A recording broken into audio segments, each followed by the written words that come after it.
Good evening, everyone. Thank you so much for your patience. We appreciate it. Wouldn't be a virtual call without a little technical difficulties. So we are going to go ahead and get started. And again, we appreciate y'all hanging on.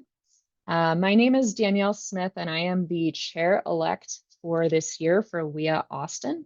And I'm going to introduce our event for this evening.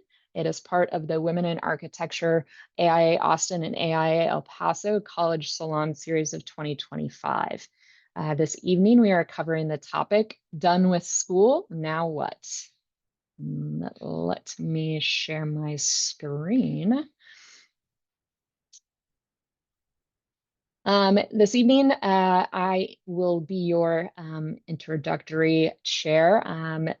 I will also like to introduce all of our other chair and chair-elects from the WiA AIA Austin chapter, as well as the AIA El Paso chapter.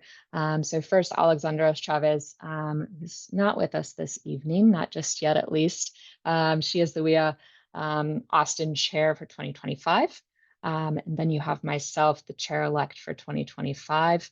And then also joining us this evening as a special guest for the panel is Stephanie Barros Urrieta. I'm sorry, Stephanie. I'm sure I totally butchered your last name, but she is joining us as the WiA El Paso Chair of 2025. And then we have Isis Sepulveda, she is the WiA El Paso Chair elect for 2025. And we could not do anything that we do without our wonderful sponsors of both the AIA Austin chapter and the AIA El Paso chapter. We have many, many sponsors, many different companies to be grateful for. They're all on your screen. It would take half of this call to read through the list, so I'm going to leave them on the screen here for a moment. And as always, very grateful for all of their support. All right, and it is my pleasure to introduce to you our moderator for this evening, Michelle St. Lo, who is joining us from the WiA El Paso chapter. So I am going to hand it over to Michelle. And Michelle, if you want to introduce our panelists for the evening, and then go ahead and kick off our conversation.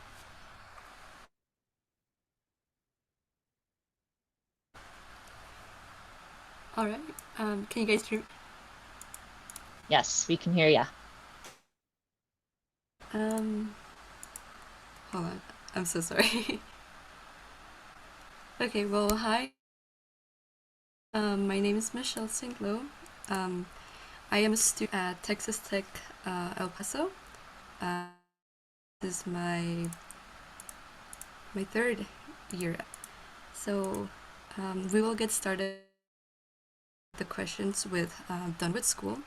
Uh, I will be introducing with Rachel Davis, Stephanie Barrios-Urrieta, Alicia Delgado, and Andrea, who is also a student. So we will be starting with the question. So specifically, I wanted to ask you all, what was your first steps after grad? How did you guys decide on what path to take exactly?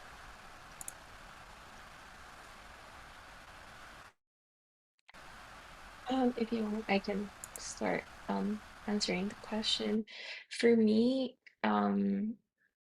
it was more of like the path chose me instead of me choosing my path. So I work as a entry-level architecture professional for the city of El Paso, but I'm also a planner within the city.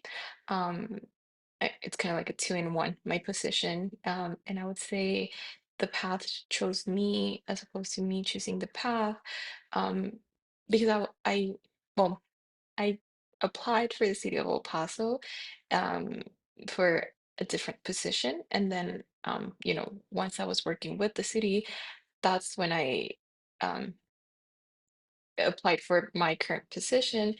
but I didn't know that I was also going to be doing planning. Now, when I started my position and saw that it was kind of like a two-in-one, I was very excited to learn something new, and that's how I got started. Now that I am doing it, I am very excited. It's something that I kind of fell in love with, and it is something that I will be pursuing my master's in. So, like I said, the path kind of chose me, as I didn't know that I was going to be going into this, but then it at the same time I fell in love with it, and now I do want to pursue it and continue this path of doing both architecture and urban planning. I can go next. I think for me, when I graduated, I was a little unsure of what I wanted to focus on. So I just kind of jumped into an opportunity that I thought I would really enjoy. And then from there, I kind of figured kind of similarly, I was like, I really want to find what I'll enjoy and then see if I want to go back to school for that, to study that in particular. So I think sometimes it's about just kind of jumping into an opportunity and just seeing where it takes you. And, if you decide or realize that it's not something that you want to pursue, you can always, find new opportunities. But um, sometimes it's good to kind of take a leap of faith or kind of explore different opportunities you may not be interested in as well. Yeah, I think like as Michelle and Estefania, I also am from El Paso. I went to a PCC in my undergrad, then to Texas Tech. And I think the first moment of like wondering what to do next was like after undergrad. I didn't go right away to grad school. I wasn't sure that I could really take advantage of a graduate program and many different reasons. So I did end up moving to Boston and looking for a job there. I worked first like as a teacher, which was maybe like the first thing that threw me in, and I wasn't really sure what was gonna stick from it. But I think like I realized like I learned so many skills and like patience and how to describe things and how to talk about design in a more accessible way. And then I worked for two firms, very different. One was like a mid-sized firm, then there was another one was like a more boutique firm. And I think like that experiences let me like really teach me what is it that I do enjoy in terms of like what kind of size of firm what I want to be in, what kind of like work, the type of work that I want to do, but also like what are the things that I want to study after. So I think like then I do my master's and in the what I'm gonna do like next or everything, I feel like now it's like a more of like how can I make what it is available to myself fit into the things that I really like I know the type of work that I would like to love to do and how I can start working towards it and like what is the path that I can start like putting in there. But I do feel like in undergrad it was kind of more like uh what is the experience it here and trying to take advantage the most of it and just trying to figure out okay like I learned that I do enjoy these things and maybe I could be very fine at doing X, Y, and Z. So I think like that was very nice to experience as well. For me, it's a little different just because I'm still a student. So these are also questions that I'm asking myself. But I would say just from like Michelle mentioned, I'm a Master of Architecture student at UT currently. So just my experience from undergrad, kind of like following what everybody else said of trying to find things that you're interested in and that could relate to whatever you want to do in some way or another. In my case, I did urban studies in undergrad. And I interned at an environmental education program because I knew that sustainability was something that was very important for me. And I just wanted to look at architecture, just thinking ahead that that's what I wanted to do through a different lens and have a different perspective. So those are some of the things that I did that also helped me now as a student, as a graduate. as a grad student. So, there's always different opportunities that can lead you places that you never thought, or that could be of strength later on. All right, awesome. Thank you so much for sharing those answers. I think it's very refreshing, especially for students who basically known that, oh, after you graduate it's instantly go get your master's. And for some of us it's not that easy, or we want to. So it's refreshing to hear like there's other options that we can follow, and we don't all have to follow the same as others. Well, now that we can go to the next question, I wanted to ask, what are some things you wish you had known about transition from school to professional life? Was it easier? Did it get better? If we can start with Stephanie again. Sorry, Michelle, the question cut off a little bit for me. Can you repeat the question? I'm so sorry. It's So, okay. so what are some things you had wish you had known about the transition from school life to the professional life? Um, some things I wish I would have known, before graduating, I would say is the importance of networking and the importance of, starting to get out there before you even are done with school. So I think I put more emphasis on my academic career and my grades, which, it's a good thing, right? Like we all want to graduate with a great GPA, um, which it wasn't the best, but I, I did put in the effort. Um, but once I was done, I didn't really know anybody. Um, you know, within the field. So then it was kind of hard to get myself out there, because even if I had the knowledge, or if I had the grades, or I had the degree, it was kind of pointless because I didn't know who to talk to, to go look for a job, to go ask questions, to have, like, I didn't have a mentor either, which I know it's something that, for example, Alicia pushes a lot for, which I think it's great. I do wish I had a mentor at least throughout my final years of school, and as I first graduated, somebody who could, I don't know, either guide me on what the next steps could be, could introduce me to more people, or I could just, ask questions when the time came for applying, or for considering offers. So yeah, that's the one thing I would like. I wish I would have known. Yeah, I mean, I completely agree. I think having mentors is like one of the best things you can have in the industry. It's so helpful to just kind of understand um, what is going on most of the time. I think another thing that I kind of wish I had known was that everyone is still learning. You kind of go into your first job and you think that you're the only one who knows doesn't know what's going on. But I think being able to having mentors, but also just being able to have the confidence to ask questions about things you don't know when you're starting in your first job opportunities, or even going to networking events, asking questions of people around you is super helpful, because I think when I first started out, I just thought I don't know anything, and everyone here knows everything, and I was a little nervous to kind of get put myself out there. Um, but then as you get older, you realize that really everyone's still learning too, and we're all kind of trying to get through day-to-day things as well. Yeah, and also like in talking about mentorship, like I run a mentorship program in El Paso, and that is basically trying to give resources to students from both APCC and Texas Tech, which are the architecture institutions here.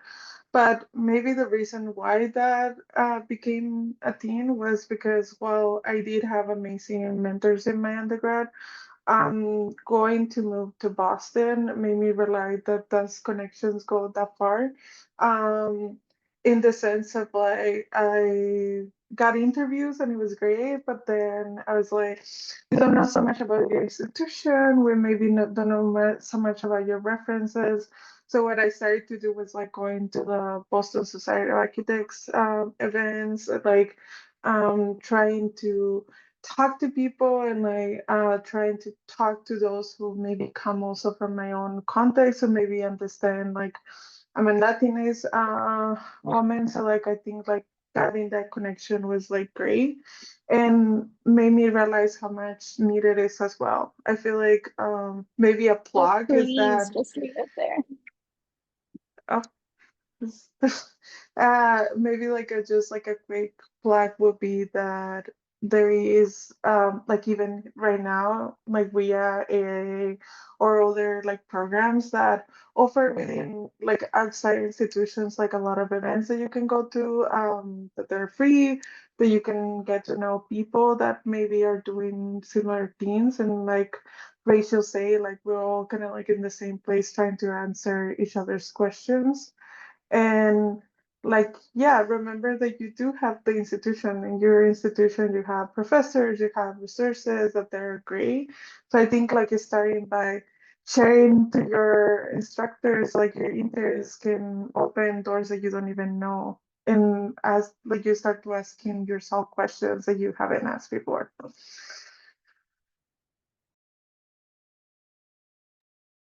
I am going to agree with everything that has been said. Currently, those are some of the things that I'm doing, volunteering, keeping up with, speaking to people who are on the field, who are also part of organizations. And honestly, without them, without their mentorship, I wouldn't be here right now. So like, it's honestly a testament to how helpful and all of their advice is, and just like knowing that you have people who you can fall back on and like ask advice, and maybe know a little bit more about like how the field is changing, what are some of the things that you could do, how you can fix your portfolio, how you can do all those things. And um, uh, honestly, it has been really great to have a community here, like Women in Architecture here in Austin has been an amazing resource for me. Latinos in Architecture, like there's like a bunch of different things that you can be part of, that can be potentially helpful to you. And it's just gonna, and even if like I'm a very shy person, so for me networking can be a little intimidating. But even in those environments, feeling that you belong and that you're comfortable, and finding people that you're able to ask questions to, and all those things has been very, very, very helpful. Also, knowing that sometimes school and work is, as the dynamics can be a little different, and being okay with that. Right now, I'm doing my first internship, and that has been one of the things that I wish I knew. The dynamics can be a little different, depending on the firm, but just being open and flexible to kind of like learn and enjoy the process.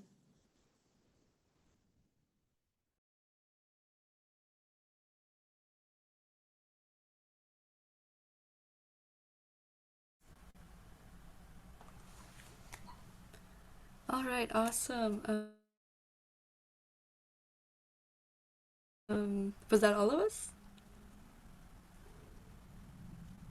Okay, cool. Yes. All right, thank you. Okay, so thank you so much for answering that.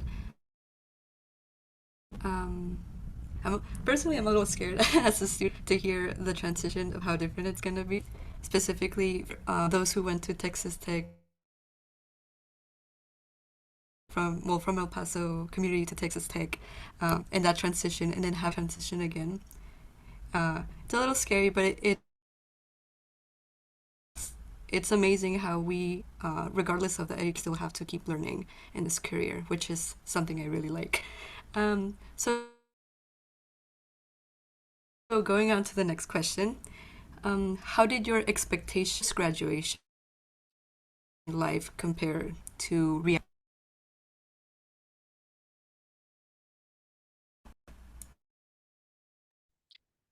I can start.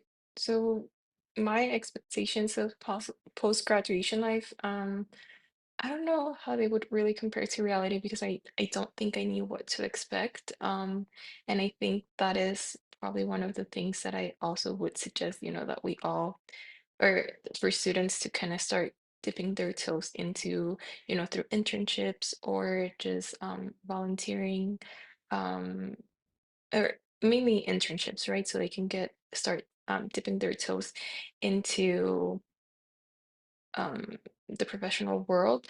But I would say that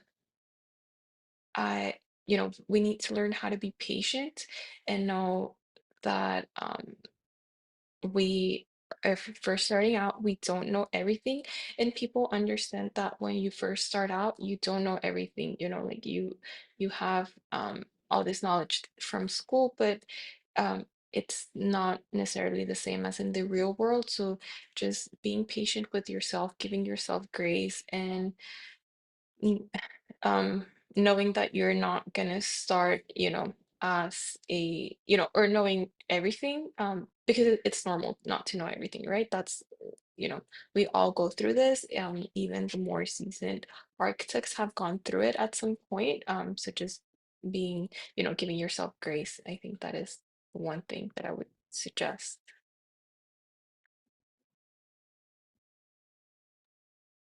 Yeah, I think I completely agree. I think going into it, my expectations were pretty open. I wasn't totally sure what to expect. I think there was a lot. I mean, like I said, there was a lot to learn. I think also just realizing how much, I didn't know about some technical details and things like that. But being just open to learn from my mentors and my peers that I worked with was really was really helpful. But it definitely, yeah, I think internships are so helpful to really kind of set expectations, and really try to, like you were saying, dip your toes into what to see.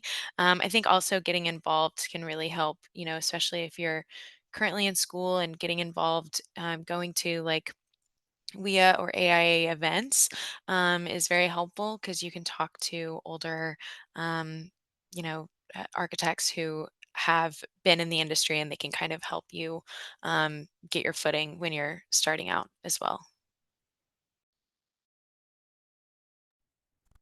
Yeah, I think like, and to give you maybe to the comment before about like even graduating and would it be hard, but I think like you realize also like how people are so open to help you and understanding that you don't know. Like I think I had internships during my undergrad and still like there was so much more that I didn't know, right?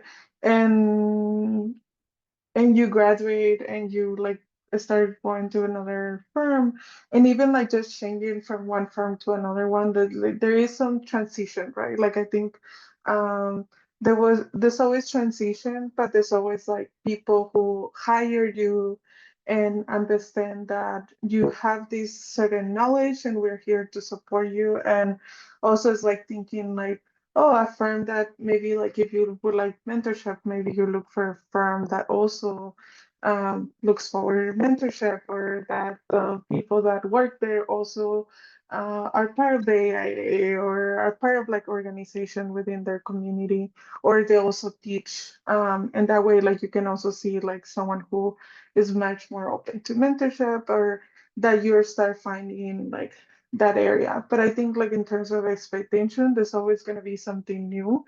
Even when you have worked in a firm, you go to another place and there's something new to explore. And I think like that is also like exciting to come across, that you're always learning and there's always potential for much more to unpack, let's say.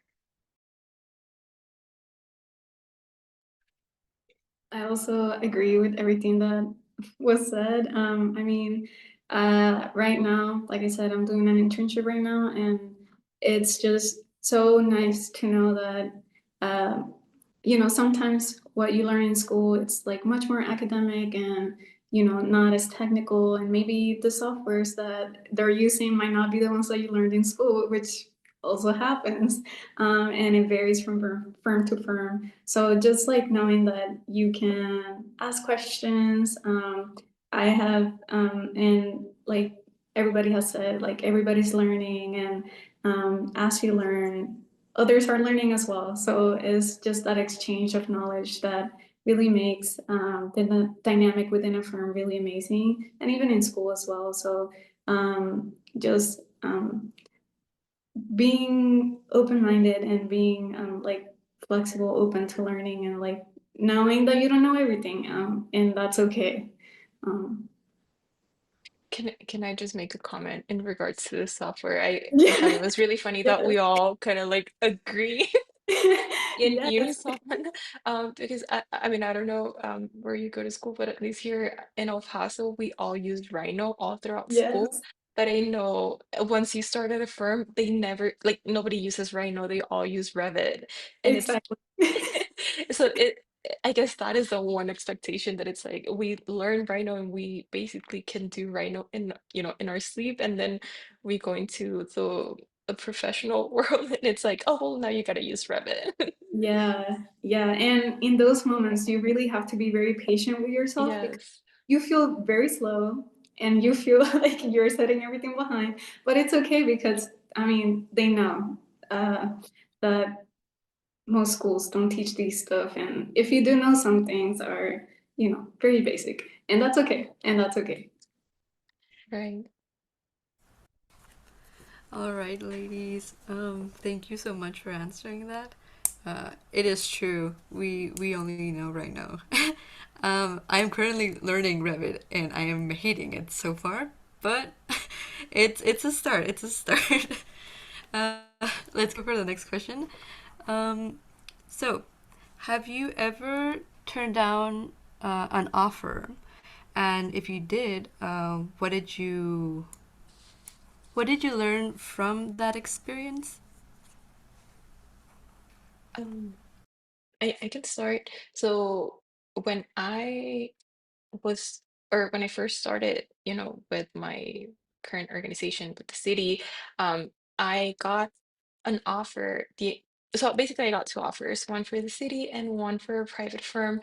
I got them the same day, and it was I did take a couple days to, think about it, and it was very nerve-wracking. I It was very stressful, but I decided to go with the city, just, looking because I made a pros and cons list, and I figured that it was going to be better for me at the end of the day, to go with the city. Um, so mm, um, what did I learn from that is that you really have to think not only in that specific moment, like what's good for you, but also start thinking ahead. Because if I would have thought about what was good for me at the time when I got the offer, I probably would have chosen the other offer, and not my current role. But when I was thinking about it, I did talk to my dad, and he said, "Well, I don't know, just think about it. Think about it in a year, in 5 years. Do you see where do you see yourself growing?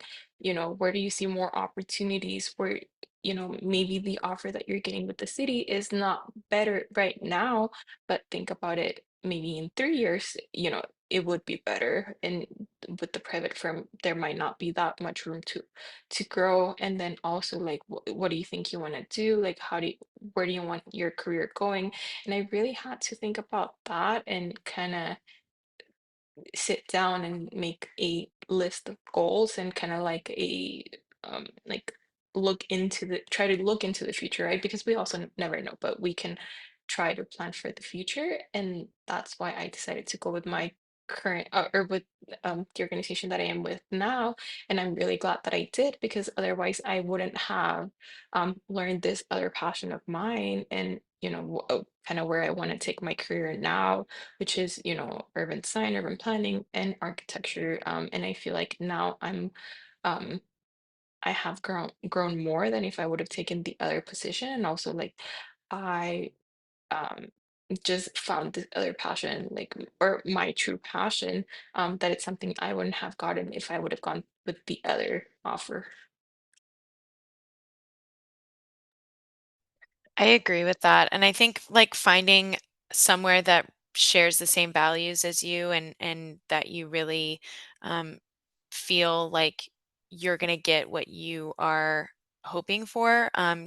If you value, collaboration and wanting to be a part of a team, or if you're looking for a certain project type, it's always something to consider when you're kind of in that stage, and trying to understand what that firm actually is like day to day.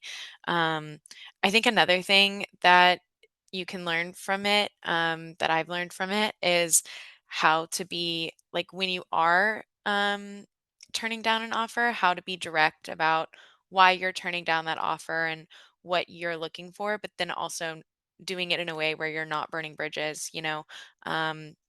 The design world is small.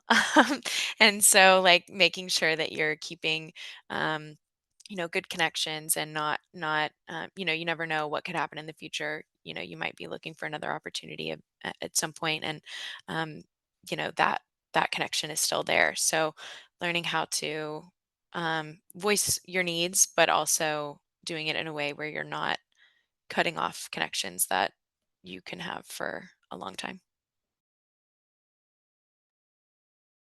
And maybe just to add to Rachel's and Stefania's point,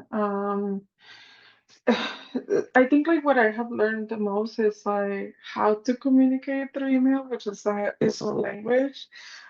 In terms of like I had like two firms pretty much like very similar, but I think I was more considering the benefits that the firms were giving and also like how to advocate for yourself into like what is it that you feel um you're worth it. I think like sometimes you think like I'm getting this opportunity, I'm so thankful, but it's also an opportunity for you to learn how to advocate via email or like on phone of like what other things can you get, like sometimes we all have different needs on in terms of benefits, and benefits can look very different from someone. Even we're here women, if you have a baby, like there's gonna be different needs that you're gonna need, like maybe going there early or like leaving early or like a little more flexibility. And I think like that's a great opportunity to like learn how to advocate for yourself, to not only have a good feed, but it also is feeding you and you're able to like do the work more happily because it's also like meeting these other needs that you have. So I think like talk to your peers. Like I would get an offer, I would talk with my best friend and be like, look at like what you think. Like I'm thinking of writing this, like what you feel.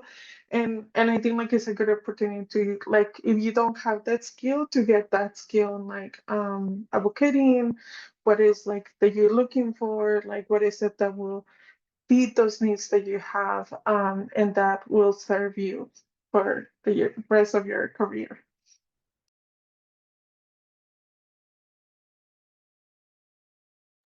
For me, like professionally, not yet. I say not yet because I'm sure it's going to happen. But I'm definitely taking notes from everybody here and like all the good advice that has been given. But yeah, I would agree as well. I mean, um, being thoughtful, making sure that the things that you thinking of your options as like not only as of right now, but what are your values? What are the things that you want to be reflected in your resume or in your work or anything like that? But also just, keeping in mind that things happen and, you know, there has to be fluidity as well. So, yeah, and like, Rachel mentioned, the design world, believe it or not, is small and people do know each other. And that's also part of the networking, right? But yeah, just keeping in mind that just being thoughtful, making sure that things align with your values and things like that.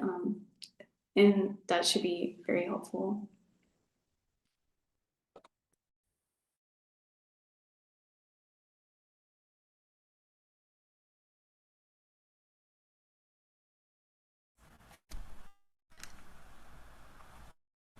Okay, all right. Thank you guys so much. So now moving on to the next question. Was there a defining moment or let's say opportunity that helped you feel the way you were finally in the profession?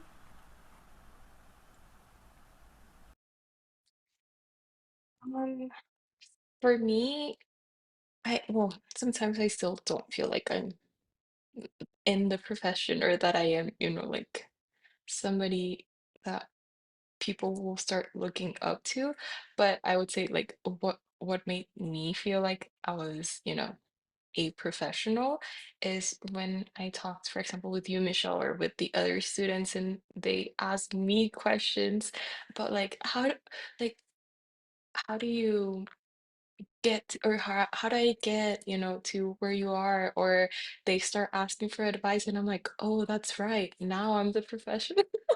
Like I am, I have this knowledge that, has come during this 5 years that I've been out of school. So I think that, once you start, because we're always, looking ahead and we forget to look back.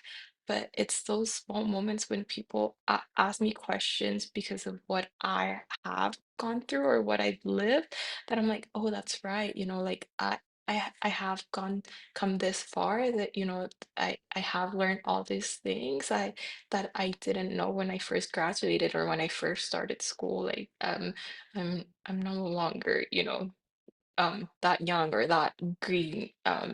I do have this knowledge, and yes, I still have plenty to learn, and I have people that I look up to a lot. But at the same time, there's people that are now starting to look up to me, or that are thinking of me as somebody who can provide them with advice, because I have gone through either similar situations, or they feel that I, you know have could provide them with good advice. And that's what made me feel like, oh, that's right, now I am in the profession, I am a professional, and you know I am no longer a student or like very green. I think for me, it was actually when I was like on site on a project, and then you start meeting face to face with like consultants and contractors, and you're like, and they're asking you questions too, and you're like, oh, I guess I know what I'm talking about. That's kind of an interesting time when it feels like you do have. A voice in the industry, and you really feel like people are starting to value what you have to say. Um, I think that that as well as I think similarly like going to any like networking events and talking to other people in the industry, and learning that they're going through the same things you're going through, or that just learning about new opportunities that are happening around you. I think is really one of those turning points where you realize that um, kind of like I said earlier, everybody's still learning, we're all on the same page, but we're all kind of in this thing together. um, but definitely it feels real when you start getting into like client meetings, or um, you know more important meetings, and people are asking you questions that feels like you at first feel like you shouldn't be answering. No, yeah, I was gonna say like, oh, also like at first you think like it's great to be in these meetings, and then you're like, I also need time to actually do the work that we're talking about the meetings. Um, but I think like because I just graduated from my MArch in May, I sometimes like when you finish school, like maybe there's a moment of like, did I took advantage of all those years? And I was working to get my portfolio and like projects that still came up, and I started to like decide what to put on and what not. And I feel like in that moment of realization of like, oh my, yeah, there's all this real work that I have done in like professionally, academically. And I think like it's the realization of like, oh, I'm working. It is someone who's working through this path and like this specific area. So I think like even as you graduate like undergrad, it's like it is a moment of like reflection of like sometimes we don't realize how much you have built on, and like and how much it may be like pushing what you will end up doing on the future, more to you guys who are still in school. So yeah, give yourself like be proud of like what you're doing, because like it is building like what may be your career. For me, two completely different instances have like just kind of like continued to like surprise me and make me realize, well, maybe I am becoming something. um, First, a couple years ago, I received the Women in Architecture scholarship, and that was like the first time I felt like seen as a just like in the field, like maybe my perspective was important and like maybe I did have something to offer that was valuable to other people or that they thought might be important. And along that same vein, like when people kind of think of you for an opportunity that's coming up, that is, it still makes me feel weird. Like, why me? Like, why me, right? But it really makes me feel like maybe I'm doing something right. Maybe there's things that are happening for a reason, and like maybe the hard work is paying off slowly, and that is very rewarding in many ways. And then the other day, one of my bosses was like, "Hey, also when you become like go from the mentee to the mentor, like Stefania mentioned, it's a very weird feeling, but it's also very rewarding. Like you get to help somebody that maybe when you were in that moment, you didn't have anybody to like ask, and just like being able to be like, yeah, I'll talk to them. I'll talk to a young undergrad who is like thinking about applying to Master of Architecture or just thinking of applying architecture in general, and like kind of like what your experience is and how you can make your portfolio better and like all those things. And it's like, wow, okay, maybe there is knowledge to be spread. But yeah, that was definitely like a moment a couple weeks ago, actually, that I was like, oh, there's so many people, why me? But I was very grateful to have that opportunity, for sure.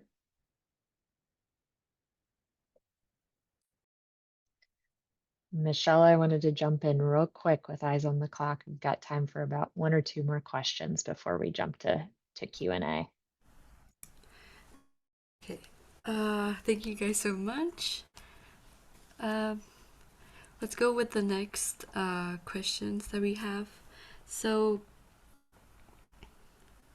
let's go with, let's say when things don't go as planned with this. What advices would you give to someone that's struggling to find that first opportunity?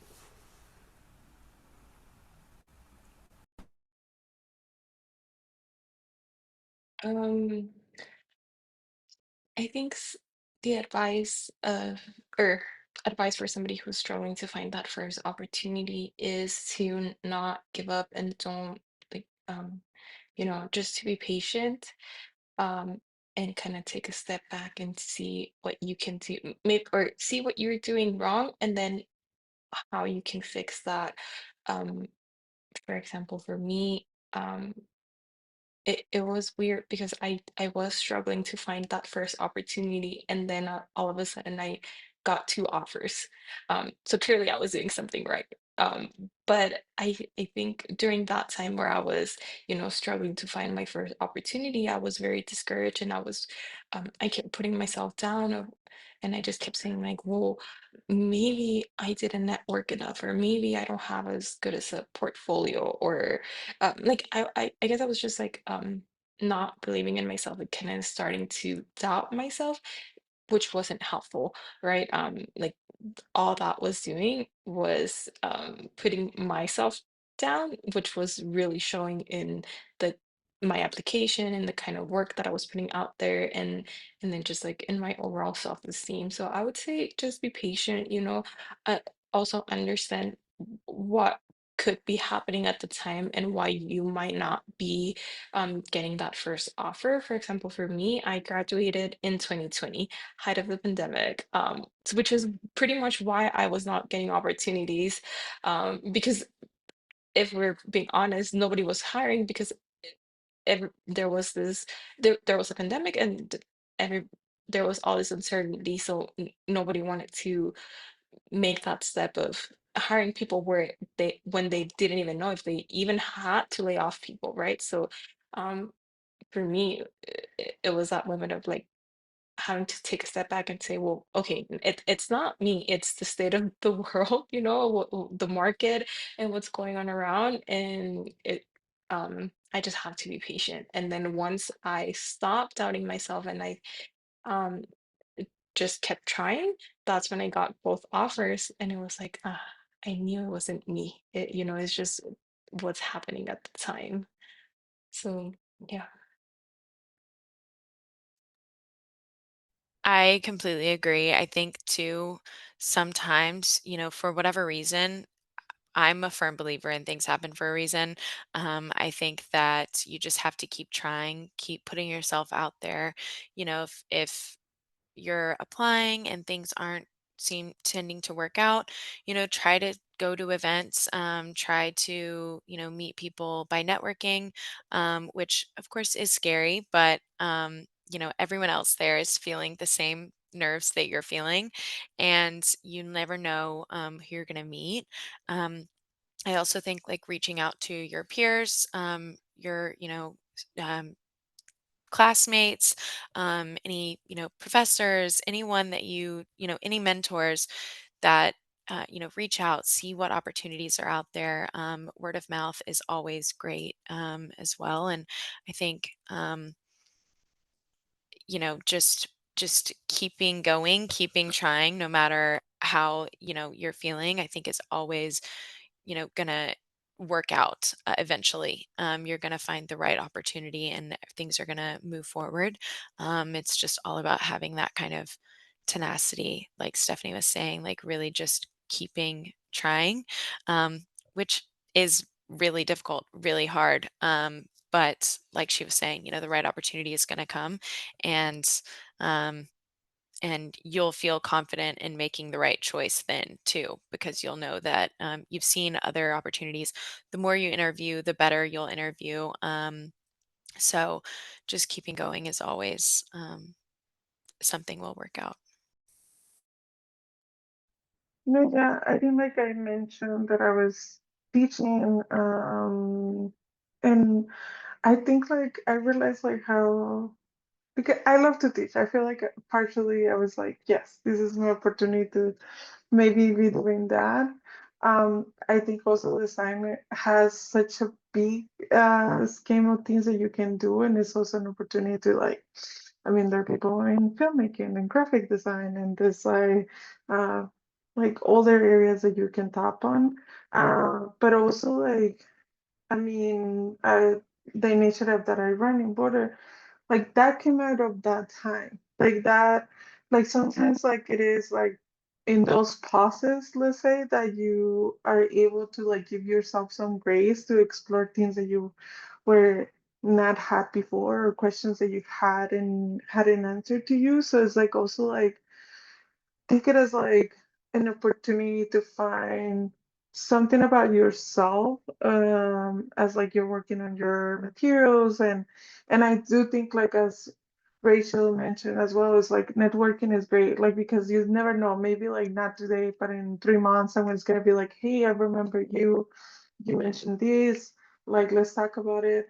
But also, there are other areas within design that you can tap on that maybe you haven't been able to, and this is your opportunity to like may take advantage of that, and that skill then you can take to another opportunity that now you have this knowledge that you didn't have before, um, and to learn something about yourself. So I think like see pauses are not as a negative thing, but like pauses as like um opportunities to like learn about yourself. I love pauses, so I think like it is great to like if you can, even if it is like an hour within your day, but it's just like an opportunity to like see that you can start refining what is it that you actually want to do, because maybe the first 10 opportunities didn't arrive, but because they were not the 10 right opportunities for you. Like Stephanie, it arrived when it was like the right ones. And I was like making a decision between those. So I think like, yeah, consider passes her a good thing. I would 100% agree with that. Not necessarily like I haven't experienced that in the profession yet, but even in just like my student career, just a little background. I applied for the School of Architecture for undergrad. I didn't get in. So I took an alternative route. I did urban studies in undergrad, and that was probably the best thing I did. I learned about community. I learned about how the built environment impacts community, the environment, the city, et cetera, et cetera. And after that, I knew, like I said, I knew I wanted to go to architecture, but I wasn't there yet. But taking small steps with your vision in mind that will still guide you forward.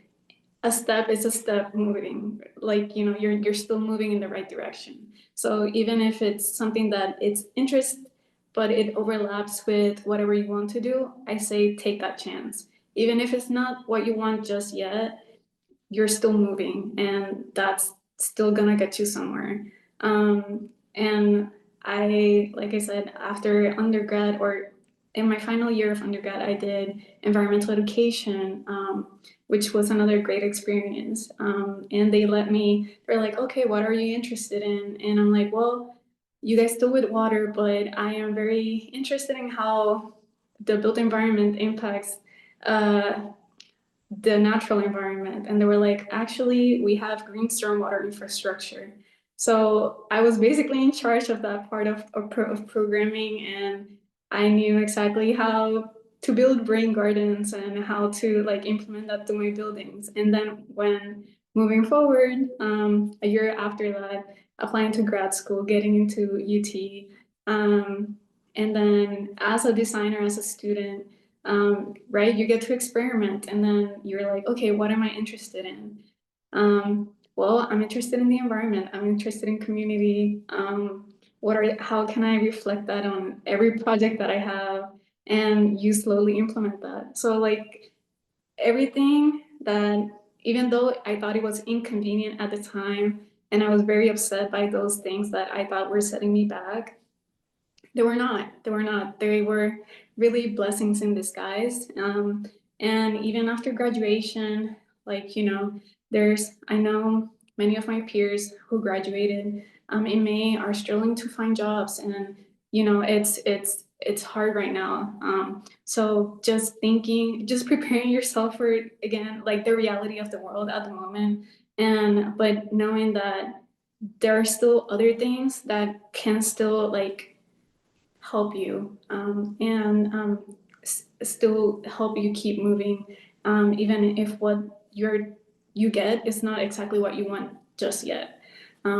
So that's at least what I'm telling myself, and I think that's at least at the moment that has worked for me, and with everything that has happened throughout my student career. So I hope that is helpful. Thank you so much, Andrea. My camera finally worked. So this is one of my personal questions, and I'm pretty sure it changes depending in the stage you are. What's one thing you would tell your younger self, like yourself in college? What piece of advice would you give them right now?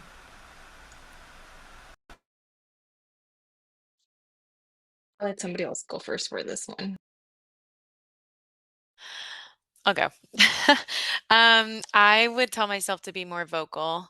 I feel like when I first started out, I was a little scared to voice, the projects I wanted to work on. I was scared to step in and really like take advantage of opportunities that I wanted. And, you know, I think that I would definitely encourage people to be vocal, in your first job specifically. If there's a project that you want to work on, let people know about it. Or if there's a project type you want to work on, and you just keep saying, hey, whenever we get this project, I'd really love to be a part of it. Or just letting your peers and coworkers know about what you're passionate about and what motivates you, rather than kind of I feel like when I was younger, I kind of was like, oh, I'm just going to sit back and listen and watch what's happening around me. But being vocal is really important, and you're not going to get opportunities you want unless you really go out and get them, and let people know about what you're wanting to do.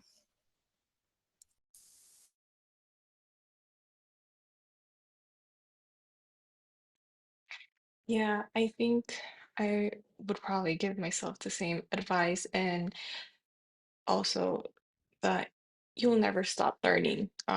So just, it's okay to mess up. Be confident in your mistakes also, right? And be able to take accountability if you mess up, but know that it's a learning experience and you can go forward, and you know, it doesn't speak negatively about you if you can take accountability.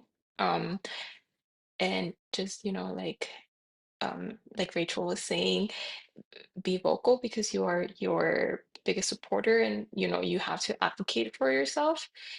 So I think something that we've all heard throughout the night is that people keep saying like, oh, why me, or maybe like we didn't think that we're all there yet, or we're not the most knowledgeable person, but we are, and we just need to be confident in what we're doing, and knowing that we're all doing the best that we can, right? And we're all really, really smart, and we're all capable, and we can do what everybody else is doing. We just have to put in the hard work. Yeah, I think like to my younger self who was in undergrad, I would tell her that school is important, but also what happens outside school is as important. Make yourself time for that lecture, that network event that like you don't know what those connections end at, and believe me, and more when you're a lot of the students like will ask like how you get an internship, and it's like, well, it happens, yes, within the classroom, telling your instructor what are your interests, and like sharing that, because like you never know what that end up, but also it is about those events happening outside, those lectures. You don't know what that will help you.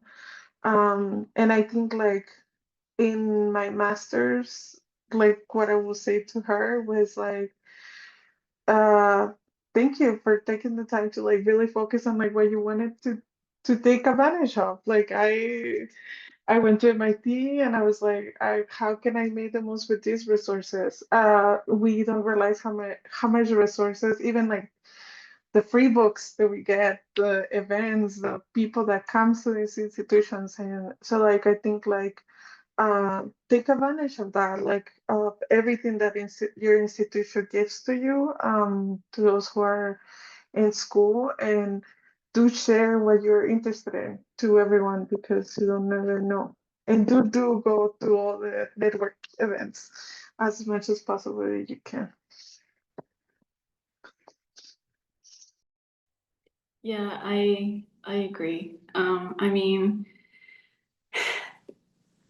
school gives you the opportunity. I've realized that gives you the opportunity to experiment.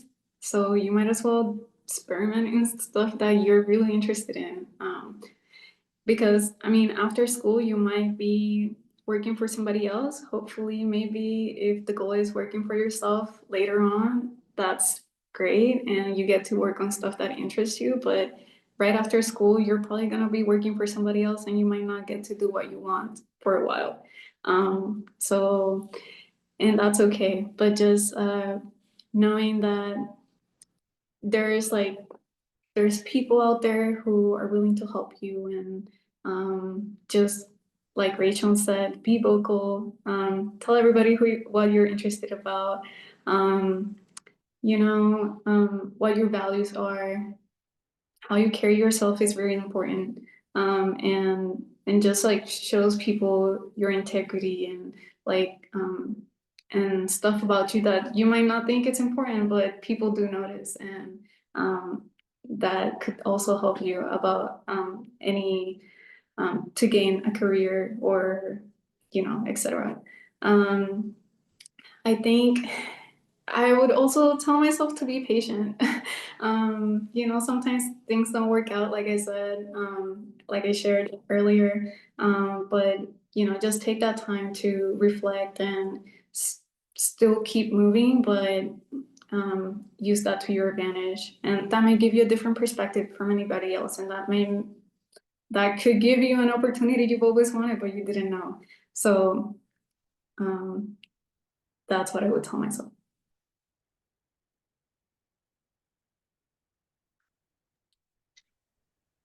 Michelle, we're gonna kick off Q&A here, and we're gonna kick it off with a question coming right to Michelle. Michelle, what would you Oh tell your man. younger self? Oh my god. I think not to overthink most of my projects. I'm still in school, but I would tell myself to ask more questions and not be afraid to be wrong.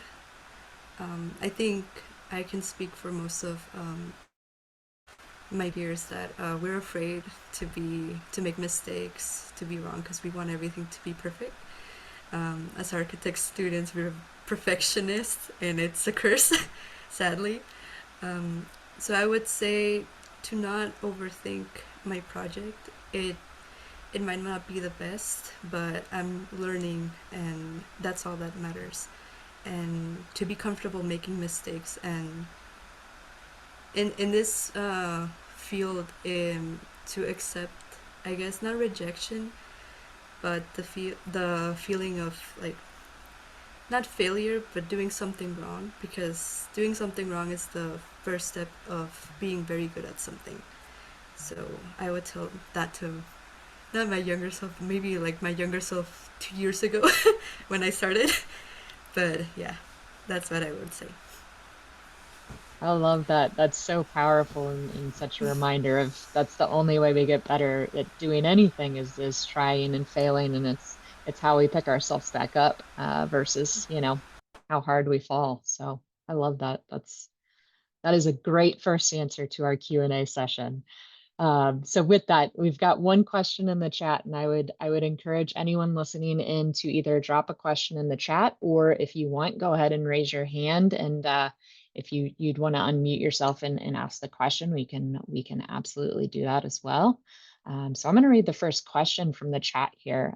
It's coming from Diana Reagan, and she asks, "Which skills from school translated best into your professional life? And which ones did you have to quickly develop on the job?"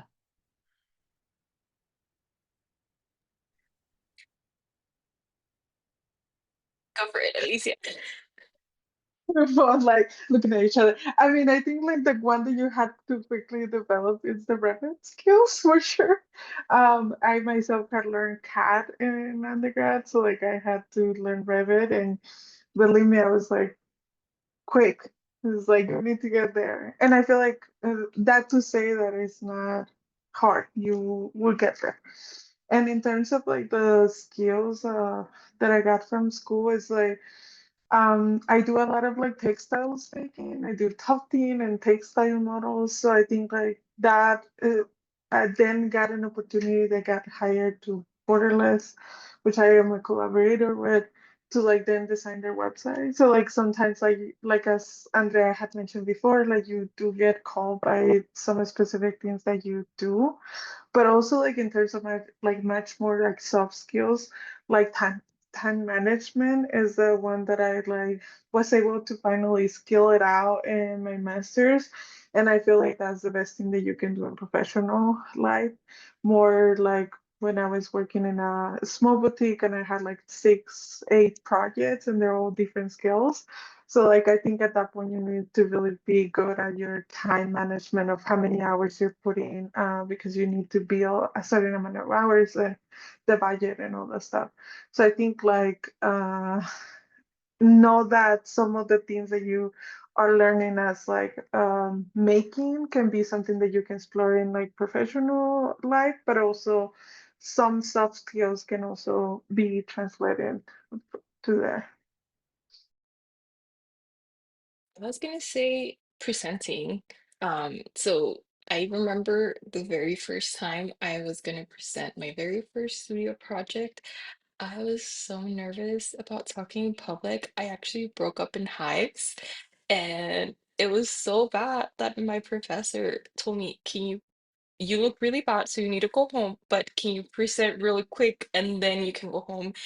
And I said, that's fine. Like I'll just present really quick and I'll go home. And after I presented, I was fine. The hives went away immediately because I was just so nervous. So now, at work, I'm always, maybe sometimes you get pulled into meetings, you know, maybe you get told like 30 minutes before, or you are in a meeting and you're the subject matter expert and you get asked to either present a subject or can just speak on something. And now I don't feel as nervous, talking in public. And even now that I'm chair of WiA, and during the monthly meetings or or other events that I have to speak in public, I can just jump on it. Like nothing is going on. Like, and obviously I'm still nervous, but I am able to control that anxiety a lot better.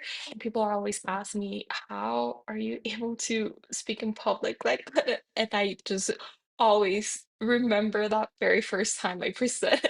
And I'm like, oh, you guys don't even know. I've gone through the trenches to get where I'm at.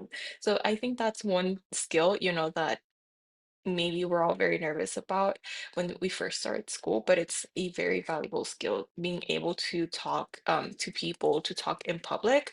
Um, it's a great skill. And maybe one skill that I had to develop on the job would be, um, I don't know,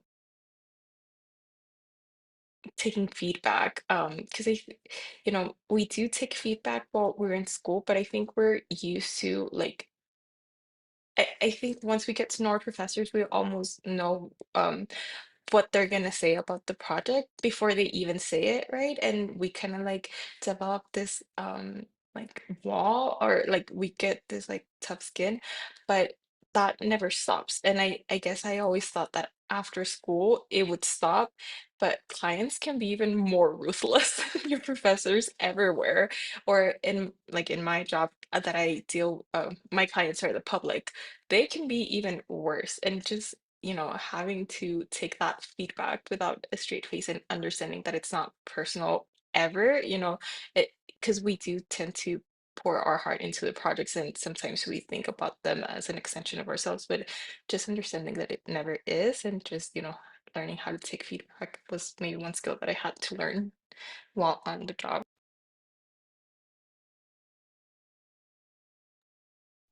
Yeah, I mean, I agree with everything both of you said. I think that especially like those skills that you don't necessarily think about you don't even know that you're really learning in school, like presenting, time management, all those things. You don't necessarily realize how impactful they're going to be in your career.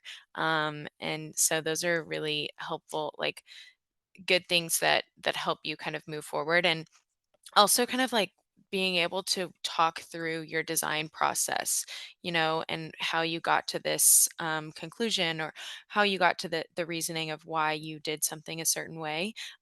Because you will, a client will ask you, or, a colleague will ask you, like, what was your reasoning here? Why were you thinking about this? I think that's something that um, part of kind of the presenting aspect as well. Um, and I think something that you, I guess, develop on the job is really a lot of just technical, like you were saying, like either the software they're using, or understanding codes and regulations, working with the city, and like things that you really just have to kind of pick up on and just take as you're working. Okay, I'm gonna go ahead and transition us to another question. I'm sorry, Andrea. I know I'm sure you have a wonderful, wonderful piece of wisdom to share. But maybe this one, for example. What's your favorite way to network and open up those conversations?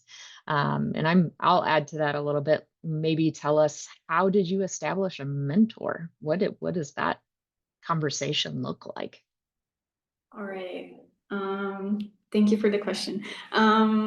My favorite way to network, well, I've been really lucky that we have really amazing organizations here in Austin, and they're also active at UTSOA. So, like, for example, Women in Architecture is one of them, Latinos in Architecture, any AIA organization. And then there's many other student orgs on campus that do amazing work. And so sometimes with student orgs is easier just because, they're still your age. Many of them are also doing amazing work. They're volunteering everywhere, doing other things, and that's really amazing. So that's one way where you can network, and that's an approach that I've also taken, where it's like, go with your friend. Like, if you feel really nervous and like you don't know how to start up a conversation, just take one of your friends with you, and it'll make things a little calmer for you, and you can do it together. So that's a good approach. But also, how to starting those conversations. I still struggle with this. So I would say many times it's somebody that I know that introduces me to somebody else, and then we can network that way. So that's something that has worked for me. I know sometimes breaking the ice can be very, very hard, but if there's somebody you really, really want to talk to, you know who they are, you know their work, and or you want to know more about them, really, I think best chance is to literally just go there, introduce yourself. Hey, I'm Andrea. I am doing this. I'm a student. I'm an intern, and I'm interested in these things. And see where the conversation takes you. As for the mentor part of the question, like I mentioned earlier, I've had many great people, many great professors that have become mentors in many ways to me, from my undergrad all the way to my grad school career, and who have helped me in many, many ways. But as official mentor, like I said, I was the recipient of the Women in Architecture scholarship a couple years ago, and being part of that scholarship has honestly changed my trajectory as a student.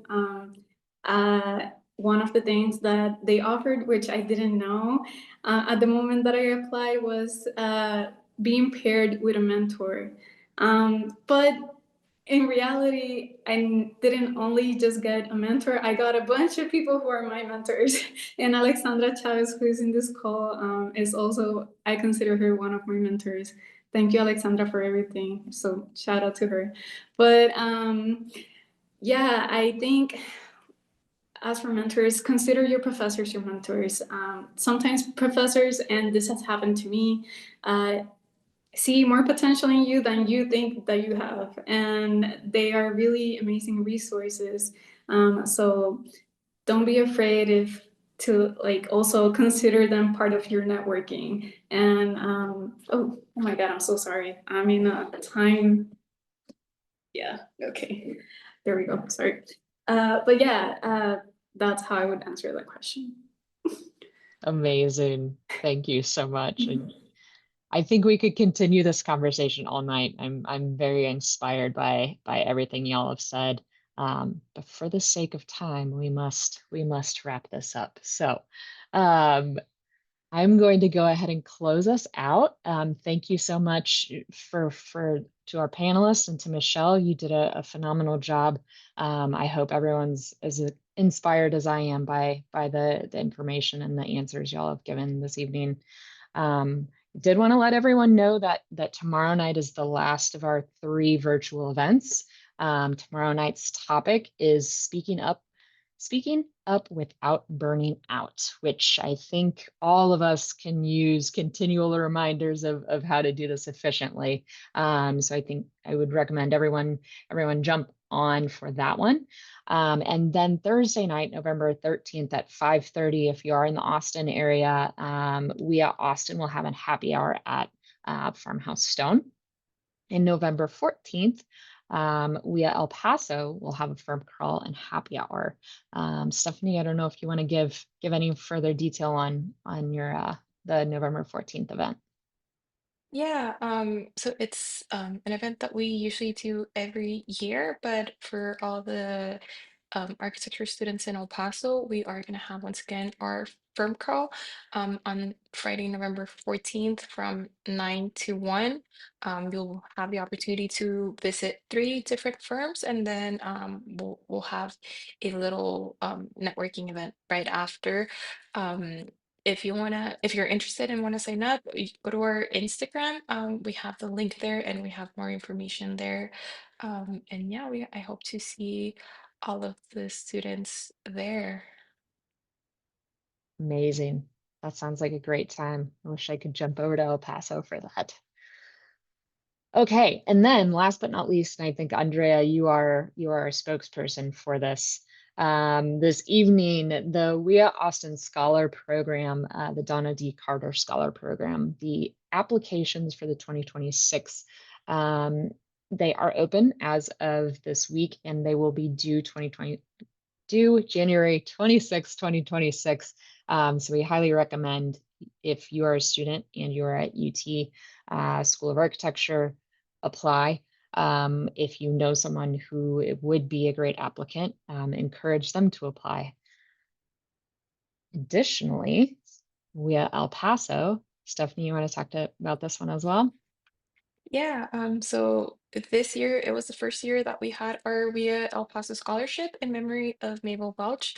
And that is a scholarship for um, architecture students who are going to be going into the Texas Tech Huckabee College of Architecture here in El Paso. So if you're on your last year of APCC, or you are a 3rd year with Texas Tech, feel free to apply.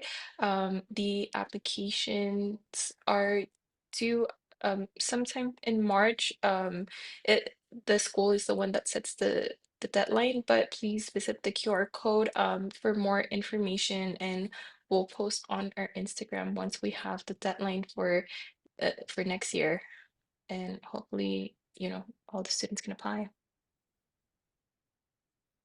Wonderful. And with that, I want to thank everyone again for joining in, and thank you to our panelists and our wonderful moderator for this evening. We hope to see you tomorrow night.